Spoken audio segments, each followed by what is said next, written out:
So, hello everyone. Welcome back after lunch break. I hope you enjoyed it. For those of you who do not know me, my name is Ewa Marchewka. I am working as a test architect in Nokia Kraków. And I am one of the organizers of this really awesome TestDive conference. For the next few hours, I will be the chairman of this stream, Software Testing Methodologies. And I will have the honor of announcing all our speakers. Before we begin, I would like to remind you about our audience interaction tool, Slido, where you can post questions to our performers here. Please remember, if you want to get a reward for the top question, you need to give your full first and last name in order for us to be able to identify you and give you the book at the end of this conference. Second thing is, please do not forget to mute your phones to fully enjoy the presentation here. And now, without any further delay, I would like to announce our first speaker in this stream, Sławomir Zborowski. Sławek is currently coding in Python and C++ for a living.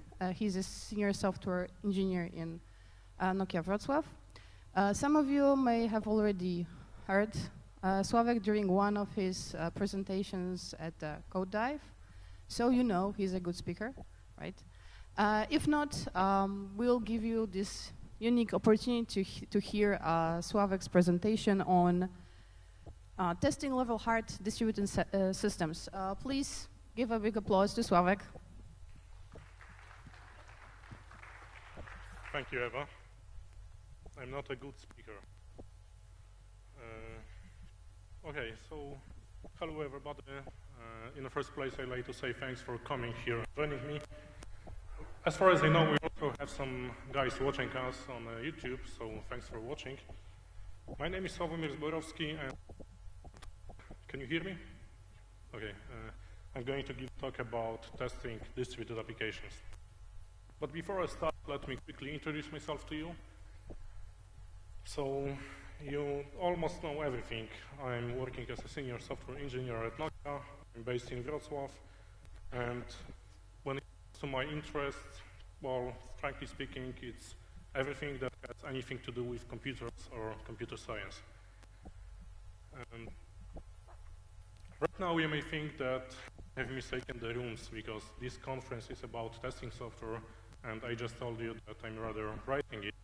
Well, my defense line is that what I have in a job contract, I mean my position, does not entirely reflect what I'm doing. Maybe you are in the same situation. You can hide a lot of things behind a software engineer, and it happens that for the past 2 years I was doing distributed applications, and right now you may say, okay, Sławek, but 2 years is definitely few to become an expert. You're right. It's too few to be an expert. During those 2 years, I have learned a lot, and I would consider this to be a sin not to share this knowledge. And by the way, when I was doing those applications, but the term doing doesn't actually mean that I was only writing the code. I was also involved in preparing test scenarios, preparing test environment, automating everything. So writing code is only a tiny portion of the actual job. Okay, and also I have tried to look for something on Google related to this topic, which is, at least in my opinion, very interesting one. And I have failed. This is not so popular. And this is kind of crazy because it consists of two very famous components. The first one is testing software. Remember how it looked like, I don't know, 10 years ago, a lot of projects, waterfall projects, it was like a brick that was just before the maintenance phase in project. And after a couple of years, we did this transformation, and right now it's like continuous process. We are doing tests on a daily basis, along with writing the code, which is a very good direction, and we can see a lot of benefits. So this is a thing. Now, when we think about applications, we also can see trends like famous cloud shift. So we, humans, we generate so much data that applications that run on a single system, they simply can't keep up with it anymore. So we need to distribute the software to handle the load. But when we combine those two trends in testing and software engineering, we have testing distributed apps, and this is something that is a niche.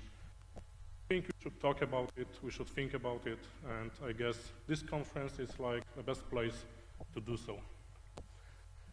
Okay, so the plan for this presentation is as follows. I'm going to start with letting you know what is the difference between single node applications and distributed ones.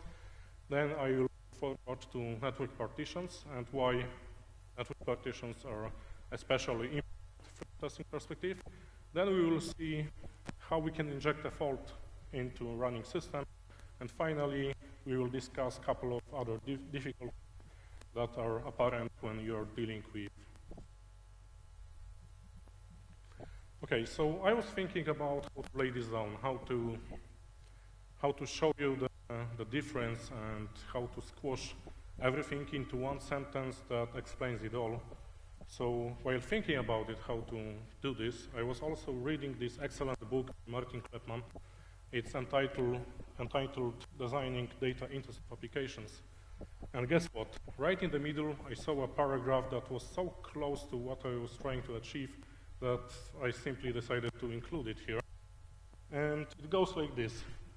Working with distributed systems is fundamentally different from writing software on a single computer. And the main difference is that there are lots of new and exciting ways for things to go wrong. And I think it's a perfect comparison. We all know that the software fails. When we distribute the software, it is going to fail more frequently. I'm going to repeat this over and over. Okay, how does it look in practice? A story from my life. When I started doing distributed apps, when I was going to the office, I was almost certain that something will be broken this day. So each time I was, thinking, okay, maybe today it will be internal authentication, maybe internal DNS services will not work. So to prove it, I decided to write that extracted all of the from my mailbox. Okay, so is it better now? Okay, so this puts me in quite uncomfortable solution because I don't want to have two hands busy. However, I'll try to act natural. Okay, so basically I wrote a script that extracted all of the emails from my mailbox, and it left only those that had keywords like unplanned outage, network fluctuations, stuff like this, and then put it on calendar, and this is what I got. So the blue item represents a business day that when something was broken.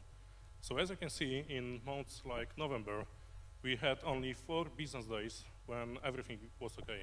So it's like crazy. The lesson from this is that failure in distributed environment is something that is a commonplace. Almost all of the time something is broken somewhere. So that's frustrating. And I was so frustrated, I wanted to release the pressure. So I even did this hardware project. It's a real thing. If you go to my desk, you will see this. I call it a wheel of misfortune. So each time something's broken, I can approach it and roll it and see what it is, like no root to host or disk is not attached or some network disruptions and so on. And there's only one field that is left blank, and it is very unlikely that you'll hit it. Okay, and this brings us to the difference between failures, between single node applications and distributed ones. Because failures in those systems are not the same, and we can see differences. And to show you the difference, let us have a contrived example. Imagine you have an application that runs on a computer like this. So we have CPU, memory, and disk, and it requires a disk. Like this, right? You have a disk, and the application will not run without a disk. Now the question is, what will happen when the disk fails? Any ideas? What the application will do? Yeah, the application will also fail. It will refuse to execute.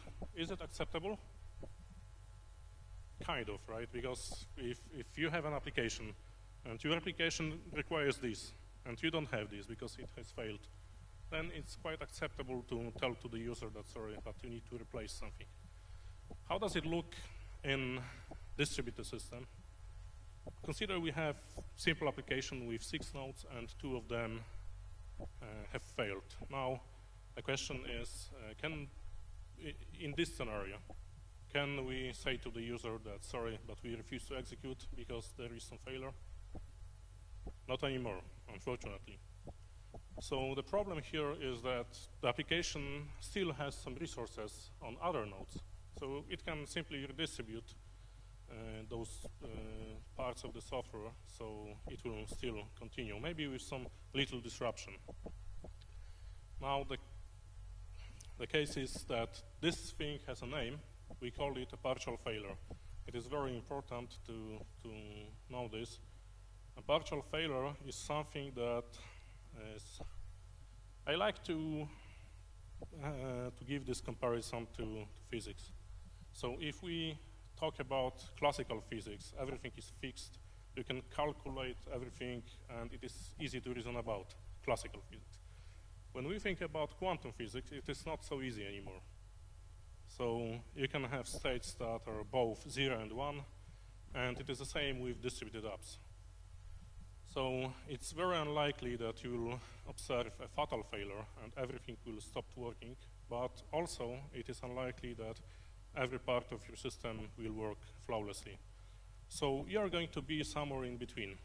And if you are lucky, you will be closer to the right side, so almost everything will function correctly. And it happens that it is a commonplace, because consider this example with the disk again. Question: in your opinion, how often such a piece of hardware will fail? Once per how many years? 10? Lower? Higher? 3, 4, yes. 3 to 4 years. Now it's kind of good result, but then if you have a data center and you have 10,000 computers and 2 disks in each, then you will need to replace a couple of them on a daily basis. And this is the problem, that actually this is a common place and your applications are running in this data center, so your applications need to be robust against such a failures. You need to do this on a software level because hardware will not solve this problem for you. And for this, I like another analogy, this time to biology. Let's talk about brain. It consists of millions of neurons, right? Now, what happens when hundreds of them die? Do we die with those neurons? Not really. Otherwise, just one drink and you're done, you're dead. And basically, it is actually quite opposite, quite the other way around. So we are having fun most of the time when we are killing those neurons. And our applications, when we do them and they are distributed, they also should be robust to partial failures like this. And this is why testing those applications is also very hard. Like, you can observe network partitions, you can have unexpected network latencies, and you need to test this all. You can also have things like synchronization issues. There might be a problem with the hardware, and also some problems with clocks, and eventually, if you have race conditions, then you're going to see a lot of them when the application is distributed. Another question to you: how many particles do we have in observable universe? Any ideas? It's many, right? Many is a good answer. And also it is a good answer for the question, how many failure scenarios do we have and edge cases when the application is distributed? Okay, now let's see what is a network partition. This is a thing that is especially important from the testing perspective, and I will let you know why. But before I do this, let me show what a network partition is. Do you know what a network partition is? Who knows? Show your hands, please. Okay, excellent. So it's not rocket science. So imagine a system that has a couple of nodes and those are connected in some way. And then a network partition is simply something that breaks the link between any of components. This break can be one-sided, like you can send some messages but you cannot receive anything from others, or it can be two-sided, so you cannot send or receive. Also, this can be, it is possible that it will not be only one failure at once. You can have multiple failures at once. And the funny version of a network partition is when your network is split in two even halves, then you can observe some weird behaviors in distributed databases, for instance, split brain. This is how we call it. And also you can have fatal failures. And fatal failures are when everything is disconnected from the network. But why this is so important? Well,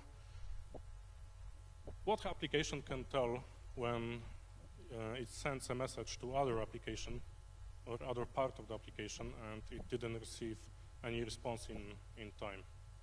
What it can tell about it? Can it distinguish between hardware failure or a software failure? Not really. And this is the reason why network partitions are very interesting thing when we thinking about testing distributed apps. Because from the node perspective, if we don't receive a message in time, it can be either that there is some network problem, so the message hasn't arrived to other peer, or maybe the reply was not delivered to us. This is a possibility. Other possibility is that there is some kind of a hardware failure, like a network card malfunction or something. Also, we might experience software failure.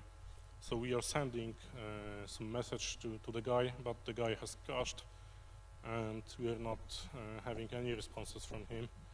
Also, interesting edge case is that we, or the guy we are communicating with, are overloaded. So the network is fine, it is okay, but the message goes to the operating system, it goes to the buffer, and application is overloaded, or maybe we have, I don't know, long garbage collection cycle if you are using managed languages, and the reply comes, but it is too late, and the whole operation times out. And the thing here is that node cannot tell anything about it. It can only tell that the response didn't come in time. And this is why we can use it to test our applications. Now let's see how we can inject faults into running systems. So how many of you know this distributed database called etcd? Anyone heard of it? Okay, I see one hand, I see. Great. So this is a famous distributed key to value store. It has an interesting fact that more than 50% of the code is actually dedicated for testing. So it has very good quality. So I was curious how they approach testing it. And it is quite simple. It's not rocket science. Again, so you have some kind of orchestrator that has two interfaces. The first one is used to use the database. It can read from database and write to database. And the second is to control particular nodes. So it can control that particular node in the cluster will be switched off. Possible test scenario is like this. Let's stress the cluster and then let's kill this node. After waiting for a minute, let's see whether the cluster rehealed itself and everything is fine. But deploying virtual machines in AWS, if you're allowed to, or on premises, is like a nightmare if you're not experienced. So there is a better way. Maybe this technology will be more popular among you. How many of you know Docker? Okay, this is what I expected. It's more popular. So for those who don't know, a Docker is providing something like a virtual machines. We call this container.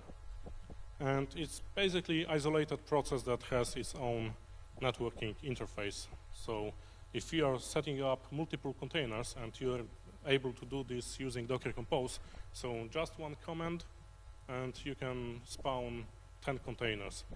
And then you can play around with the network. And of course, playing around with the network on a single machine is not that easy. You need to use tools like IP tables and TC and so on. And this is why we have another tool. It's called Blockade. And using Blockade, we can,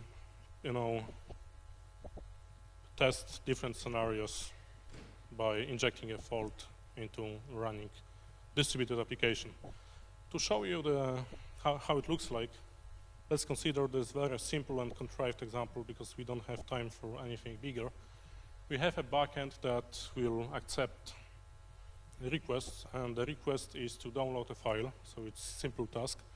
It goes then to the distributed queue. The implementation, in my case, is just a Redis database. And finally, we have this worker, which is responsible for downloading. So it's quite simple, right? It gets the tasks from distributed queue. So now let's have a demo.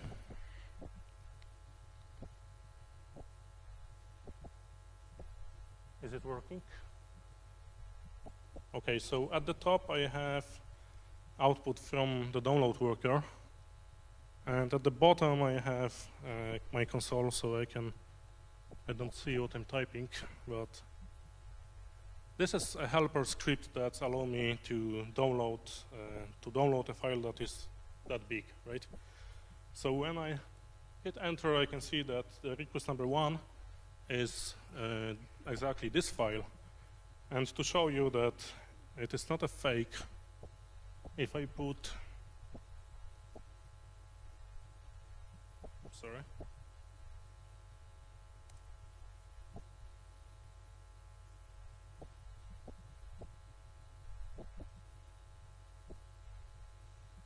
If I put another file that is bigger, you can observe that the download time is almost 1 second, right? But how can you test anything if it is so fast? Let's make it, I will just make some optimization.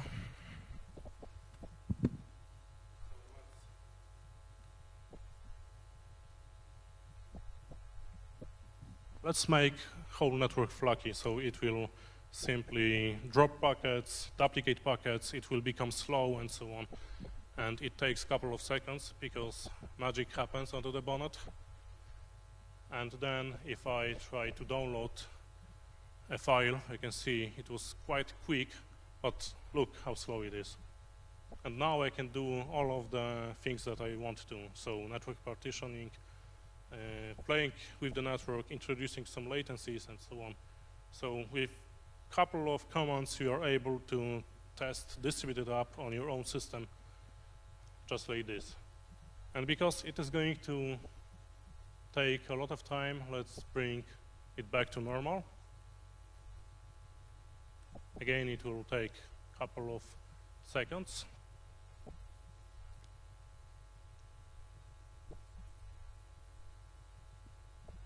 And if we will be lucky, we will see that the request is completed. But it can take some time. Okay, here we can see that the file was downloaded, but instead of a second, it was almost 1 minute. And it is not always like this. When I was practicing this presentation, I was running this over and over, and I have found problems like this. So I was ordering it to download a file that was 256 megabytes, but it reported success after 400 seconds, and it downloaded only 82 megabytes. And it was successful from its perspective. So as you can see, we can find problems with this tool, and a lot of problems can be in even simple stacks.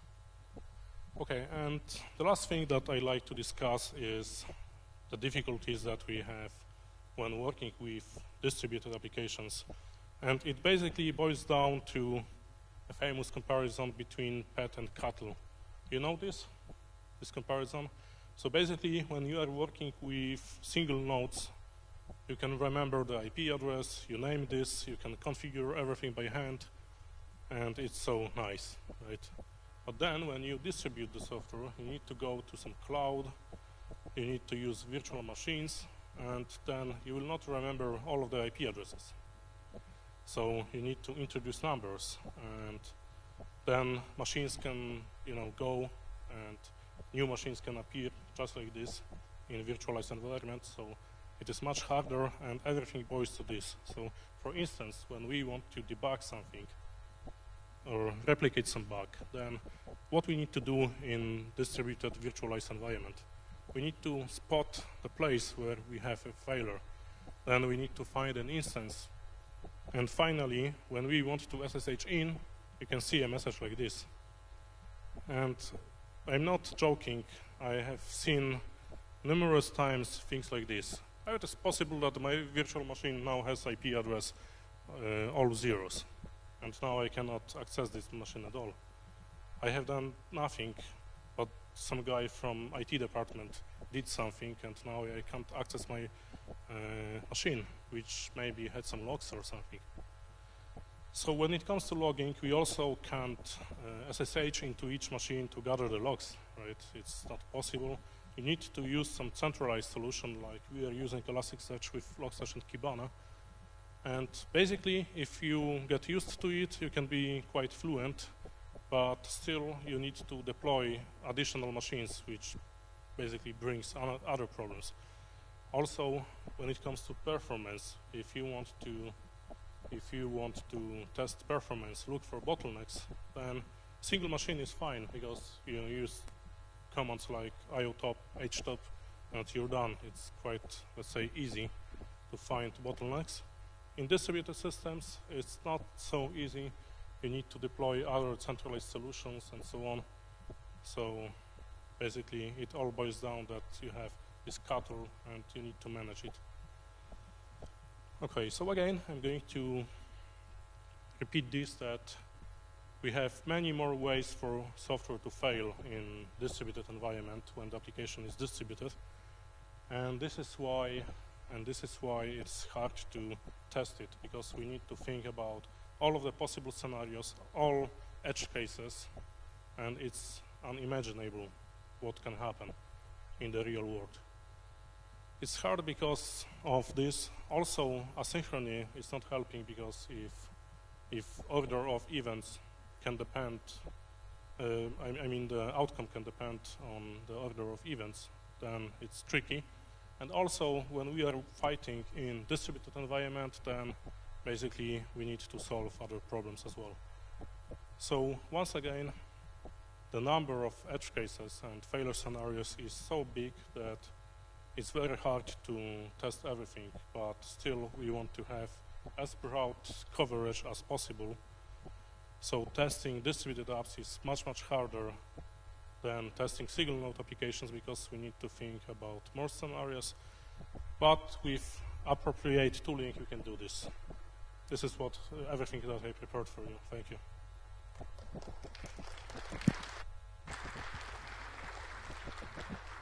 Yes, this was Sławek Zborowski. Let's see if we have any good questions from Slido. Okay. I'm not good at jumping with my heels, so I need to go.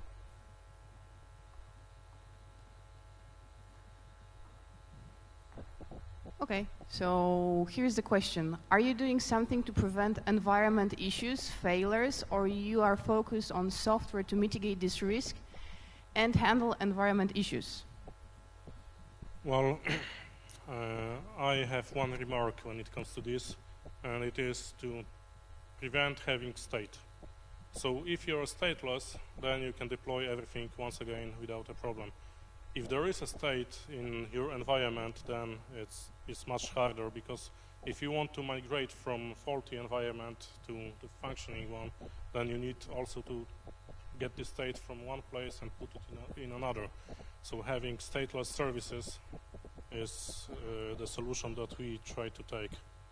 Basically, I hopefully this addressed the question. Can you hear me now? Okay. So since we have only one question, is there another question from the audience? Does anyone want to ask something? Raise your hand, don't be shy.